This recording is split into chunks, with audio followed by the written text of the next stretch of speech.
Hello friends, study বৈঠক YouTube চ্যানেলে তোমাদেরকে স্বাগত।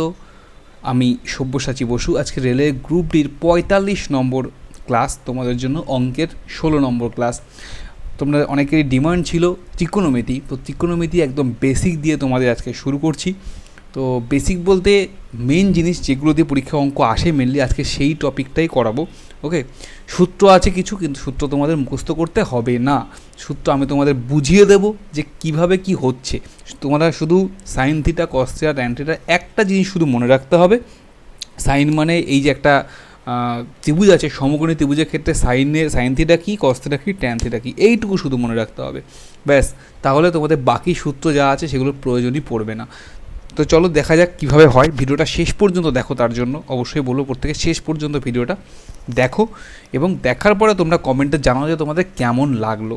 ঠিক আছে, তো চলো শুরু করে দিচ্ছি। আজকে দেখতে পাচ্ছ একটা সমকোণী ত্রিভুজ আছে, ঠিক আছে, যার এই কোণটা আছে 90 ডিগ্রি সমকোণ, আর এই কোণটাকে বলা হয় থিটা।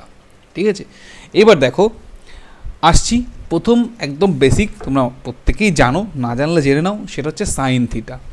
সাইন থিটা কী জিনিস দেখো। সাইন থিটা, সাইন থিটা কিছুই না। সাইন থিটা হচ্ছে এই লম্ব বাই অতিভুজ।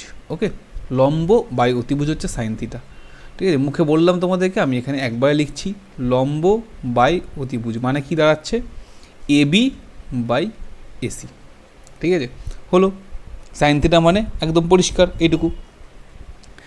এবার দেখো তারপরে আসছে কস থিটা। এখান থেকে আমরা চলে আসি কস থিটাতে। দেখো cos theta, cos theta is equal to হচ্ছে তোমাদের ভূমি বাই অতিভুজ। সাইনের ক্ষেত্রে লম্ব বাই অতিভুজ, আর কসের ক্ষেত্রে ভূমি বাই অতিভুজ, অর্থাৎ ভূমি অর্থাৎ বিসি, বিসি বাই এসি। ঠিক আছে, পরিষ্কার। এই ত্রিভুজটার জন্য বিসি বাই এসি, যে ত্রিভুজ হোক সেই ত্রিভুজের হিসাবে হবে। ওকে, ভূমি বাই অতিভুজ কস থিটা। আরেকটা কী আছে? সাইন কসের সাথে ট্যান আছে। Sine theta, cos theta, tan theta. Tan theta হচ্ছে একদম সহজ, লম্ব বাই ভূমি, লম্ব বাই ভূমি, অর্থাৎ এবি বাই বিসি। অতিভুজের কোনো ব্যাপার এখানে নেই। ঠিক আছে, এই তিনটে জিনিস তো মনে রাখা খুব সহজ। সাইন থিটা মানে লম্ব বাই অতিভুজ, কস থিটা মানে ভূমি বাই অতিভুজ, আর ট্যান থিটা মানে লম্ব বাই ভূমি। এইটুকু মনে রাখতেই হবে। ঠিক আছে, এটুকু না মনে রেখে যদি মনে করো অঙ্ক করবো, তাহলে আর সম্ভব না সেটা বাস্তবে। ঠিক আছে, এটুকু তো মনে রাখতেই হবে। এবার আমরা চলে আসি সাইন থিটার সঙ্গে কোসেকের একটা সম্পর্ক আছে। সাইন থিটার সঙ্গে কোসেকের সম্পর্ক আছে। কি সম্পর্ক সাইন থিটার সঙ্গে কোসেকের? দেখো, সাইন থিটার সঙ্গে কোসেকের সম্পর্ক হচ্ছে, সাইন থিটা মানে 1 বাই কোসেক থিটা। ঠিক আছে, সাইন থিটা মানে 1 বাই কোসেক থিটা। পরিষ্কার এটা, সাইন থিটা মানে 1 বাই কোসেক থিটা। এবার তুমি বলো তাহলে 1 বাই কোসেক থিটা মানে কি? 1 বাই কোসেক থিটা মানে তার মানে এবি বাই এসি। ভালো করে বুঝবে, সাইন থিটার যা ভ্যালু সেটাই। তার মানে কোসেক থিটা মানে তাহলে কী হবে? এখান থেকে তো আমরা পরিষ্কার লিখতে পারি, তাহলে কোসেক থিটা মানে তাহলে কী হবে? নিশ্চয়ই এসি বাই এবি হবে। 1 বাই কোসেক থিটা মানে যদি এবি বাই এসি হয়, তাহলে শুধু কোসেক থিটা মানে তাহলে কী হবে? এসি বাই এবি, অর্থাৎ অতিভুজ বাই লম্ব। স্বাভাবিক সাইন থিটার অনন্য যদি হয় কোসেক থিটা, সাইন থিটা সমান সমান 1 বাই কোসেক থিটা হয়, তবে সাইন থিটা যেহেতু লম্ব বাই অতিভুজ ছিল, তাহলে কোসেক থিটা মানে অতিভুজ বাই লম্ব। ওটা বের করার জন্য তোমাদেরকে দেখালাম, জাস্ট, আর কিছু না। আবার এখান থেকে আরেকটা জিনিসও কিন্তু নোট করা যায়, নোট করে নিতে পারো তোমরা। Sine theta equal to 1 by cosec theta মানে যদি ক্রস মাল্টিপ্লাই করি sine theta into cosec theta is equal to 1।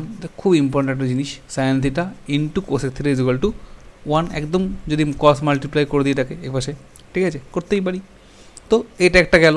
এই জিনিসগুলো নোট করে রাখতে পারো তোমরা, সূত্র আকারেই নোট করে রাখো অ্যাকচুয়ালি। ঠিক আছে, সুবিধা হবে। প্রত্যেকবার অঙ্কের ক্ষেত্রে তো বড় বড় করে করা সম্ভব না, বাট একবার বুঝে নিতে পারলে তোমরা পরীক্ষা হলে সূত্র মুখস্থ না থাকলেও বের করে আসতে পারবে।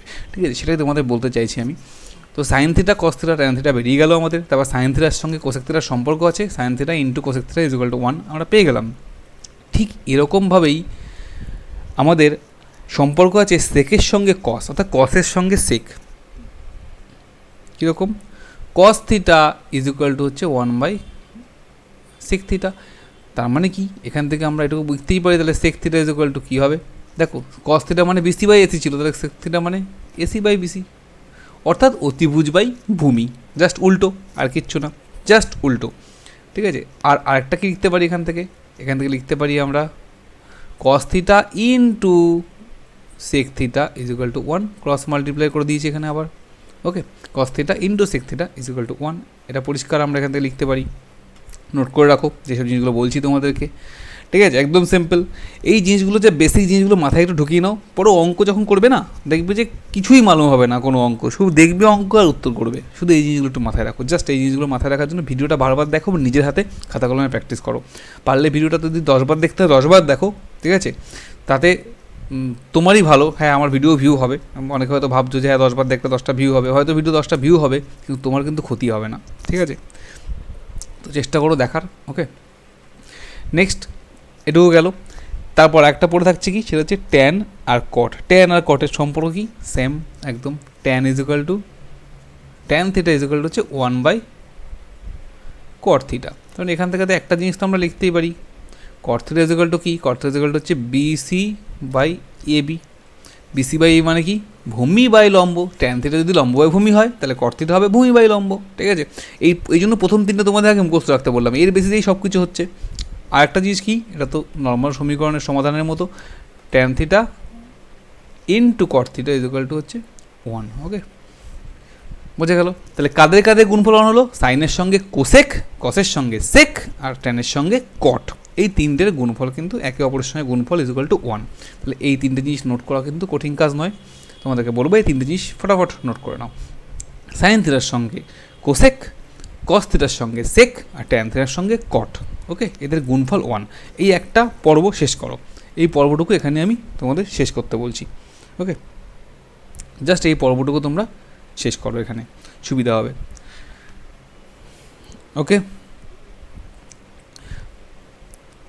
এবার চলে আসছি পরের পার্টে, একটা পরের পর্বটায় যাচ্ছি। পরের পর্বে তোমাদের জন্য রাখছি হচ্ছে আমি sine theta by cos theta যদি করি, কখনো sine theta by cos theta যদি করি, দেখো sine theta by cos theta যদি করি, সাইন থিটা মানে কি, সাইন থিটা মানে কি ছিল, লম্ব বাই অতিভুজ। বাই কস থিটা মানে উল্টে গেলে কি হবে, অতিভুজ বাই ভূমি। মানে কস থিটা ছিল ভূমি বাই অতিভুজ, ওপাশে গিয়ে গুণ হয়ে উল্টে গিয়ে অতিভুজ বাই ভূমি হয়ে গেল। এখান থেকে অতিভুজ অতিভুজ যদি ক্যান্সেল হয়ে যায়, পড়ে থাকে কি, লম্ব বাই ভূমি।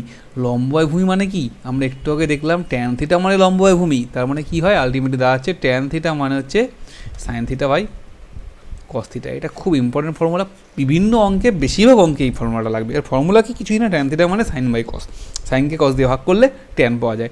ঠিক উল্টো করে, যেহেতু ট্যান কট থিটা মানে হচ্ছে 1 বাই ট্যান থিটা, আমরা একটু আগেই জানলাম কটের সঙ্গে ট্যানের সম্পর্ক এটাই, cot theta is equal to 1 by tan theta, যেহেতু তার মানে কি, কট থিটা মানে কী হবে, cos theta by sine theta, ব্যাস এটুকুই। তো এই একটা পর্ব তোমরা শেষ করতে পারো, কোনো ব্যাপার না। তাহলে এইটুকু দিয়ে আমি প্রথম পার্টটা শেষ করলাম। আশা করবো তোমরা নোট করে নিয়েছো এবং বুঝে নোট করে নিয়েছো। শুধু দেখে মুখস্থ করে নোট করে নিলাম তাহলে কিন্তু লাভ হবে না, এগুলো বুঝে নাও, তাহলে যখন অঙ্ক করাবো তখন দেখবে যে খুব সহজে হয়ে যাচ্ছে, ঠিক আছে।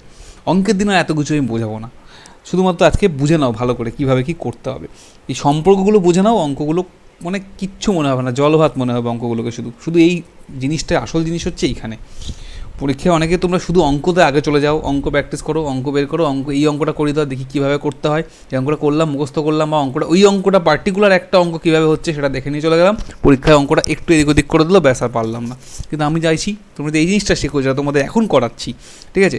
না বুঝতে পারলে কমেন্টে তোমরা বলতে পারো, দরকার হলে রিপিট করো, ঠিক আছে, আবার ভিডিওটা 10 বার দেখো দরকার হলে, কিন্তু এই জিনিসটা বোঝো, এই আজকের ভিডিওটা বোঝো। অঙ্কর দিন তোমাকে আমার কিছু বোঝাতে হবে না, তাহলে শুধু আজকের জিনিসটা বুঝতে পারলে। এটা বারবার বলবো, অঙ্ক তোমাদের বোঝাতে হবে না যদি তোমরা এই জিনিসটা বুঝে নাও। এবার আমরা স্কোয়ারের একটা পার্টে চলে আসি। দেখো কিছুই না, সাইন আর কসের স্কোয়ারের সম্পর্ক যেটুকু করালাম ওইটুকুর মধ্যে কিন্তু আশা করবো এতক্ষণে মুখস্থ হয়ে গেছে অলরেডি, নিশ্চয়ই নোটও করে নিয়েছো তোমরা। ধরো সাইন স্কোয়ার থিটা আর কসের স্কোয়ার থিটা, এদের সম্পর্ক হচ্ছে 1, যোগফল।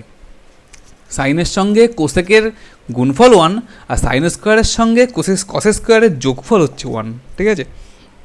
হলো, এবার এই জিনিসটা জানতে পারলে অনেকগুলো জিনিস চলে আসে, যেগুলো এক লাইনে অঙ্ক থাকলে একবারে করা সম্ভব যদি মনে রাখতে পারো। না মনে রাখতে পারলে এটুকু মনে রাখবে, তাতেই হবে। এখান থেকে চলে আসবে অঙ্কের মধ্যেও কী আসবে দেখাচ্ছি। দেখো এখান থেকে একটা জিনিস বেরোয়, sign square theta is equal to 1 minus cos square theta. আমরা সমীকরণের নিয়ম অনুযায়ী তাই জানি। ওকে, আবার আর একটা জিনিসও কিন্তু এখান থেকে বেরোয়, সেটা কি, কস square theta is equal to 1 minus sine square theta, এটাও বেরোয়, তাই না? দুটো জিনিস এখান থেকে বেরোতে পারে। তাহলে এই একটা জিনিস, এটা যেমন মনে রাখার কথা বলছি, এটাও মনে রাখতে পারো। এবার এটা কি মনে রাখার দরকার? কোনো দরকার নেই। Sine square theta plus cos square theta যদি 1 হয়, তাহলে সাইন স্কোয়ার থিটা মানে 1 by minus cos square theta, আর কস স্কোয়ার থিটা মানে 1 মাইনাস সাইন স্কোয়ার থিটা। মনে রাখলেও চলে, না রাখলেও চলে, এমনিই মনে থাকবে এই জিনিসটা। ওকে, দেখো তারপরে আসছে আরেকটা পার্ট, সেটা কি, সাইন স্কোয়ার না বের করতে বলে যদি বলে সাইন থিটা বের করো, তাহলে জাস্ট স্কোয়ার ওপাশে গেলে কী হয়, বর্গমূল হয়। তাহলে root over 1 minus cos square theta, ব্যাস হয়ে গেল। আর কোনো অঙ্কের মধ্যে 1 থাকলে 1কে তুমি চাইলে sign square theta plus cos square theta লিখতে পারো নিজের সুবিধার্থে। ওকে, ঠিক তেমনভাবে এখান থেকেও তো আমরা করতে পারি। যদি কস স্কোয়ার থিটা না বের করে শুধু কস থিটা বার করতে বলে, তাহলে কী হবে, cos theta root over 1 minus sine square theta, বেশ হয়ে গেল। তাহলে এই জিনিসটা মনে রাখতে পারো, ফাইনাল জিনিসটা মনে রাখতে পারো, কস থিটা কী হবে মনে রাখার চেষ্টা করতে পারো। না মনে রাখতে পারলেও কোনো প্রবলেম নেই, আমার মেইন জিনিস তো রইলই, sine square theta plus cos square theta is equal to 1। Okay, এর আমি আর ভেঙে চলে দেখালাম না, এটা সিম্পল জিনিস, এর থেকেই এত কিছু ভাঙতে হচ্ছে, এটাকে আবার আলাদা করে ভেঙে যাওয়ার এখন দরকার নেই। তো আশা করবো এইটুকু বুঝতে পেরেছো। সাইন আর কসের মধ্যে প্লাসের সম্পর্ক, সাইন স্কোয়ারের সঙ্গে কস স্কোয়ারের প্লাস। কিন্তু এরপরে আসছে সেক ট্যান আর কোসেক কট, ঠিক আছে? সেক ট্যান কোসেক কট, দেখো সাইন কস সেক ট্যান, ঠিক আছে, এরকমভাবে মনে রাখতে পারবে, সাইন কস সেক ট্যান আর কোসেক কট, ঠিক আছে, কোসেক কট, এই মনে রাখো। আমার কথাগুলো ভালো করে শুনতে থাকো, ভালো মনে পড়বে। দেখো এবার আসছি সেক আর ট্যানের সম্পর্ক। সেক আর ট্যানের সম্পর্ক কি, sec square theta minus tan square theta is equal to 1। Okay, সাইনের সঙ্গে sine square plus cos square theta 1 ছিল, কিন্তু sec square theta minus tan square theta is equal to 1। তাহলে পরের লাইনটা করা কিন্তু খুব কঠিন নয়। এখান থেকে তুমি চাইলে সেক স্কোয়ার থিটা বার করতে পারো, কী হবে, 1 মাইনাস ট্যান স্কোয়ার থিটা নয়, 1 প্লাস ট্যান স্কোয়ার থিটা। কেন কি, সাইন স্কোয়ারের সঙ্গে কস স্কোয়ারের প্লাস সম্পর্ক ছিল, তাই 1 মাইনাস হচ্ছিলো ওপাশে গিয়ে, কিন্তু এপাশে তো মাইনাসেরই সম্পর্ক, সুতরাং রাইট সাইডে গেলে এটা প্লাস হয়ে যাবে। ঠিক তেমনভাবে এখান থেকে তো আমরা সেক থিটা বার করতে পারি, কীভাবে, root over 1 plus tan square theta. আবার এখান থেকে আর একটা পার্টও আসে, কি আসে, ট্যান স্কোয়ার থিটার ভ্যালু দেখো, minus tan square theta is equal to 1 minus sec square theta, দরকার নেই, মাইনাস ট্যান স্কোয়ার থিটাকে আমি এই পাশে নিয়ে চলে আসছি, আর 1টাকে আমি এই পাশে নিয়ে চলে আসছি। তাহলে মাইনাস ট্যান স্কোয়ার থিটা ডান পাশে চলে গেলে কী হবে, plus tan square theta. Okay, is equal to কী হবে, সেক স্কোয়ার থিটা মাইনাস 1, 1টার পাশে গেলে মাইনাস হবে, মাইনাস ট্যান স্কোয়ার থিটা ডান সাইড আসলে প্লাস হয়ে গেল, সেটাকেই আবার পুরো ডান সাইড বাসে একটা ঘুরিয়ে লিখে দিয়েছি, একই ব্যাপার। তো tan square theta is equal to sec square theta minus 1। এখান থেকে আমরা কি লিখতে পারি, tan theta is equal to root over sec square theta minus 1। এবার দেখো সাইন স্কোয়ারের সঙ্গে কস স্কোয়ারের সঙ্গে সম্পর্ক কী হয়েছিল, দেখো সাইন হয়েছিল root over 1 minus cos square theta, আর কস হয়েছিল root over 1 minus sine square theta, কিন্তু এখানে যেহেতু মাইনাসের ব্যাপার চলে আসছে, তাই সেক হচ্ছে 1 plus tan square theta, tan হচ্ছে sec minus 1, sec square theta minus 1, 1টা পরে মাইনাস হচ্ছে, ঠিক আছে? তো এইটুকু সামান্য জিনিস, দরকার নেই। আমি যদি sec square theta minus tan square theta is equal to 1 এইটুকু মনে রাখতে পারি, তাহলেই আমার এইটুকু তো বের করার কোনো ব্যাপার না। কোনো অঙ্কে যখন প্রয়োজন পড়বে তখন এইটুকু এমনি করে নেবো, এক লাইন না এক্সট্রা করবো অঙ্কে, ঠিক আছে, কোনো ব্যাপার না, এক লাইন এক্সট্রা করতে সময় লাগবে না, চাইলে তোমরা মনে মনেও করে ফেলতে পারো, এটা কোনো ব্যাপারই না, ঠিক আছে? এই একটা গেল। আর ফাইনাল বাকি রইল হচ্ছে কোসেক আর কট। কোসেকের সঙ্গে কটের সম্পর্কটা আছে, কি আছে, সেই একই সম্পর্ক, সেকের সঙ্গে ট্যানের যা তাই, কোসেক স্কোয়ার থিটা মাইনাস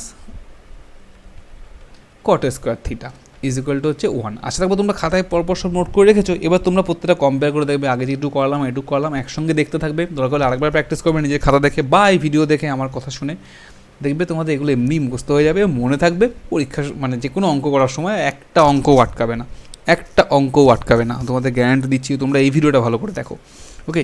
আর ভালো লাগলে অবশ্যই শেয়ার করে দিও এবং কমেন্ট করো, লাইক তো অবশ্যই করবে ভালো লাগলে। আজকে মনে হয় খারাপ লেগেছে, ভালো লাগেনি, তাহলে ডিসলাইক করে দেবে, কোনো ব্যাপার না। সেমভাবে বেরোবে এটা আমাদের কি, cosec square theta is equal to 1 plus cot square theta. Okay, তো এখান থেকে আমরা কি লিখতে পারি, cosec theta is equal to root over 1 plus cot square theta. আর এখানে কি ছিল, কট স্কোয়ার থিটা, যেমন করে ট্যান স্কোয়ার থিটা বার করেছিলাম ঠিক তেমনভাবে cot square theta is equal to কী হবে, কোসেক স্কোয়ার থিটা মাইনাস 1। তখন এখান থেকে আমরা কি বলতে পারি, cot theta is equal to হচ্ছে root over cosec square theta minus 1। ব্যাস, এগুলো আমরা বের করতে পারি। চাইলে নোট করে নাও নিজের খাতায়, সুন্দর করে নোট করে রাখো, যেমনভাবে আমি করাচ্ছি সেভাবে প্র্যাকটিস করে রাখো, চৌকো বক্স করে রাখো। ওকে, এবং প্র্যাকটিস করো, এই ফর্মুলাগুলো আগে প্র্যাকটিস করো, অঙ্ক প্র্যাকটিস করার আগে ফর্মুলাগুলো প্র্যাকটিস করো, কোনটা কীভাবে আসছে। ঠিক আছে, এইটুকু করলেই মোটামুটি সূক্ষ্মকোণের যে অনুপাত সমূহ ত্রিকোণমিতির ক্ষেত্রে সেটা তোমাদের হয়ে যাচ্ছে। ঠিক আছে, এর মধ্যে থেকে প্রচুর অঙ্ক আসবে, প্রচুর রেলের গ্রুপ ডি বলো, যে কোনো পরীক্ষাতে বলো, সেন্ট্রাল লেভেলে, এসএসসি লেভেলে, সিজিএল, সিএইচএসএল সব পরীক্ষাতে কিন্তু এই টপিক থেকে কিন্তু এই পার্টটা থেকে কিন্তু অঙ্ক আসবে। আর এছাড়া যে পার্ট থেকে অঙ্ক আসে সেটা কি, এছাড়া যে পার্ট থেকে অঙ্ক আসে সেটা হচ্ছে তোমাদের চার্ট, অঙ্কের একটা চার্ট আছে যেটা সাইন থিটা কস থিটা, চার্টের থেকে অঙ্ক আসে, sine theta cos theta value থাকে। তো সেই ভ্যালু দিয়ে আমি নেক্সট কোনো দিন করাবো। ঠিক আছে, আরেকটা পার্টে আমি অঙ্ক করাবো, তখন এই ভ্যালুগুলো তোমাদের চার্টটা দেখিয়ে দেবো, এবং চার্টের ভ্যালুগুলো কোনটা কীভাবে বেরোয় সেটা বের করা সহজ হয়ে যাবে তোমাদের কাছে। কারণ কি sine cos tan cosec sec cot এর সবার মধ্যে আমি সম্পর্ক কিন্তু একটা পেয়েছি। যদি একটা মনে রাখতে পারি চার্টে, sine 0 0, sine 30 half, sine 45 1/√2, sine 60 √3/2 আর সাইন 90 1, একটা মনে রাখতে পারলে বাকিগুলো গড় করে এমনিই হয়ে যাবে। কেন কি আমি সাইনের সঙ্গে কসের সম্পর্ক জানি, সাইনের সঙ্গে কোসেকের সম্পর্ক জানি। ঠিক আছে, সাইন কসের সঙ্গে ট্যানের সম্পর্ক জানি। ঠিক আছে, ট্যানের সঙ্গে কটের সম্পর্ক জানি, আবার কোসেকের সঙ্গে কটের সম্পর্ক জানি, আজকে জানলাম যেগুলো আর কি। আবার সেকের সঙ্গে ট্যানের সম্পর্ক জানি, তাহলে তো একটা পেলে বাকিগুলো গড় করে এমনিই বেরিয়ে যাবে। ক্যালকুলেশন করে তুমি বার করে নিতে পারো। আর মুখস্থ থাকলে তো কোনো ব্যাপারই নয়, আস্তে আস্তে মুখস্থই হয়ে যাবে সব, কোনটার ভ্যালু কি একদম। ঠিক আছে, যদি প্র্যাকটিস করো ভালো করে, অঙ্ক দেখে পালিয়ে গেলে চলবে না, ভয় পেলে কিন্তু কোনো কাজ হবে না। যদি ভয় না পেয়ে থাকো তাহলে কিন্তু তোমাদের কাজে লাগবে। ওকে, আজকে আমি শুধুমাত্র ফর্মুলাগুলো তোমাদের বোঝালাম। আমি বারবার বলছি ফর্মুলাগুলো প্র্যাকটিস করতে থাকো, বারবার দেখো, 10 বার দেখো ভিডিওটা, 10 বার খাতা নিয়ে বসো, 10 বার খাতায় করো। ত্রিকোণমিতি হবে না মানে হতেই হবে। ওকে, এবার অঙ্কগুলো আমি করাবো, ঠিক আছে, নেক্সট ক্লাসে। তো অবশ্যই তোমরা পরের ক্লাসটা ফলো করো, যারা আজকে ভিডিওটা বিশেষ করে দেখলে তারা পরের ক্লাসটা ফলো না করলে কিন্তু পুরো জলে যাবে আজকে ভিডিওটা। ঠিক আছে, সেটা মনে রাখো, অঙ্কগুলো কিন্তু করতে হবে। ওকে, তো প্রত্যেককে বলবো অবশ্যই একটা লাইক করে যাও, ভালো লাগলে। নতুন কেউ থাকলে সাবস্ক্রাইব করে নাও, কেন কি বুঝতেই পারছো তোমাদের আমি শেখানোর একটা চেষ্টা করছি। না ভালো লাগলে পরে আবার আনসাবস্ক্রাইব করে দিও, কী আছে। ওকে, আর শেয়ার তো অবশ্যই করবে বন্ধুদের সঙ্গে। Thank you.